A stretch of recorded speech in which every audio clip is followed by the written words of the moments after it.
নোয়াখালীর কবিরহাটের ধানসিঁড়ি ইউনিয়নের নলুয়া ভয়াপুর হাট এলাকায় সেতু না থাকায় ভোগান্তিতে অন্তত 20,000 মানুষ। ঝুঁকিপূর্ণ কাঠের সাঁকোই একমাত্র ভরসা।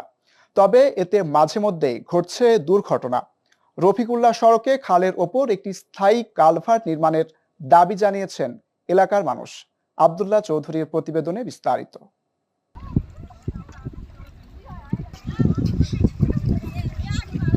দুই পাশে অথই পানি, মাঝখানে কাঠের সাঁকো। ভয় আর ঝুঁকি নিয়ে এই সাঁকো দিয়ে প্রতিদিন পার হতে হয় প্রাথমিক, মাধ্যমিক ও উচ্চ মাধ্যমিকের প্রায় 3,000 শিক্ষার্থীকে। শুধু শিক্ষার্থীরাই নয়, নোয়াখালীর কবিরহাটের ধানসিঁড়ি ইউনিয়নের নলুয়া ভুইয়ারহাট এলাকায় সেতু না থাকায় ভোগান্তিতে এলাকার অন্তত 20,000 মানুষ। কাদের সাহেবের যে আসন নোয়াখালী 5, এই আসনটা যিনি নোয়াখালীতে নয় সারা বাংলাদেশের সড়ক এবং সেতু মন্ত্রী হিসাবে ছিলেন, তার কাছে বারবার এই ব্রিজটার জন্য আবেদন করা হয়েছে। ওনাকে দাওয়াত দিয়ে এলাকায় আনা হয়েছে এবং তিনি স্বয়ং এখানে আসি দেখিয়েও গেছে, কিন্তু আমাদেরকে আশা দিছে আজকে 17 বছর পর্যন্ত এই পর্যন্ত আমাদেরকে কোনো এই ব্রিজটা করে দিতে পারে নাই। এখানে এই সরকারি একটা আশ্রয়ন আছে যেখানে 2500 থেকে 3000 ফ্যামিলি বসবাস করে, যেখানে প্রায় 50-এর উপরে প্লাস লোক যাতায়াত করে এই রাস্তা দিয়ে। এবং 3 নং ধানসিঁড়ি ইউনিয়ন বোর্ড অফিসের যে রোড, এটা হচ্ছে সেই রোড।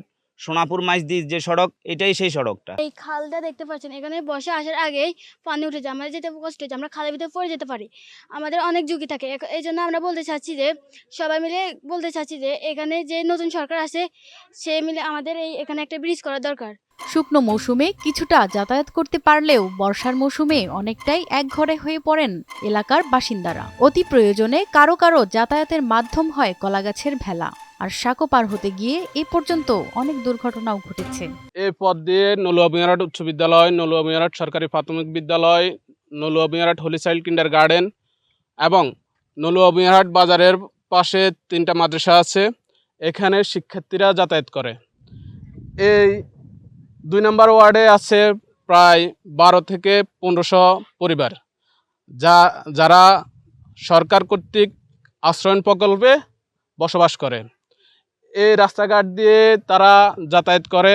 নলুয়া ভুইয়ারহাট বাজার থেকে তারা বাজার সদাই করে এবং এই 2 নম্বর ওয়ার্ডের যত মানুষ আছে তারা নোয়াখালী সদর হসপিটাল এবং চিকিৎসার জন্য তারা নলুয়া ভুইয়ারহাট বাজার উপরে দিয়ে যায়। তাই আমি আমাদের বর্তমান সরকারকে অনুরোধ জানাবো, আপনি অতি দ্রুত আমাদের এই ব্রিজটা করে দেন। ভাঙার সাঁকো থেকে খালে পড়ে আহত হয়েছে অন্তত অর্ধশত মানুষ। রোগীদের জেলা শহরের হাসপাতালে নিতে হলে অতিরিক্ত ঘুরতে হয় প্রায় 20 কিলোমিটার পথ। কাঠের ব্রিজে অনেক পানি ওঠে, এখন বর্ষা শুরু না হতে প্রথমে এখানে অনেক পানি উঠে গেছে। যখন বর্ষা অতিরিক্ত হবে তখন পানির কী অবস্থা হবে। এক সময় এই ব্রিজটা অনেকটা ডুবে গেছে, যার কারণে আমরা যাতায়াত করতে খুবই সমস্যা হচ্ছিল। কারো ভয় বেজে যাচ্ছে, কারো ঢেস, কেউ কোনো সময় পড়ে যাচ্ছে। এখন আবার অন্য জায়গাতে যেতে গেলে 1-10 টাকা ভাড়া নেই, কিন্তু আমরা এখানে যাতায়াত করতে পারছি না। 2 দশকের বেশি সময় ধরে রফিকুল্লাহ সড়কের নোয়াখালী খালের ওপর নির্মিত প্রায় 300 ফুটের এই কাঠের সেতু দিয়েই যাতায়াত করতে হচ্ছে স্থানীয়দের। আমি নলুয়া ভুইয়ারহাট বাজারের একজন বিশিষ্ট ব্যবসায়ী।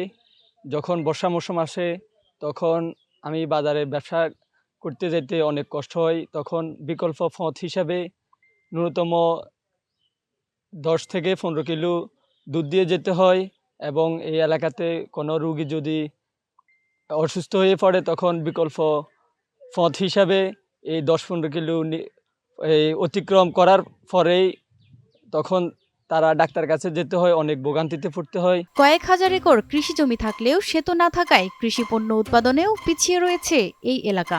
স্থানীয়রা বলছেন বছরে 2 থেকে 3 বার ভেঙে পড়ে সাঁকোটি, আর এটি মেরামত করেন স্থানীয় ব্যবসায়ী, বাসিন্দা ও কয়েকজন জনপ্রতিনিধি। কালে এই খালে পূর্ব পাড়ের এখানে আশ্রয়নের প্রায় 200-250 ফ্যামিলি বসবাস করে। পাশাপাশি এখান থেকে ব্যাপারী বাজার, বিডি বাজারের লোক নলুয়া ভুইয়ারহাটে আসে। এখান থেকে সোনাপুর মাইজদি জেলার সদরে যায়।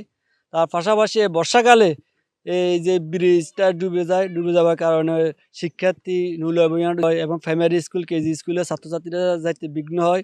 অনেক টাইমে ছাত্রছাত্রীরা ভিজে যায়, পড়ে যায়, যাত্রীদের সমস্যা হয়। বেশিরভাগ দুর্ভোগে পড়তে হয় এখানে রাত্রেবেলা বা দিনের বেলায় যে রুগীগুলো আছে এগুলা যাইতে এখান থেকে খুব কষ্ট হয়। কাঠের সাঁকো থেকে এটিকে স্থায়ী পাকা সেতুতে রূপান্তর করা হলে এ অঞ্চলের মানুষের আর্থসামাজিক অবস্থা বদলে যাবে বলে মনে করেন স্থানীয়রা। তাই ঊর্ধ্বতন কর্তৃপক্ষের দৃষ্টি আকর্ষণ করেছেন স্কুল কলেজের শিক্ষার্থী সহ এলাকাবাসী।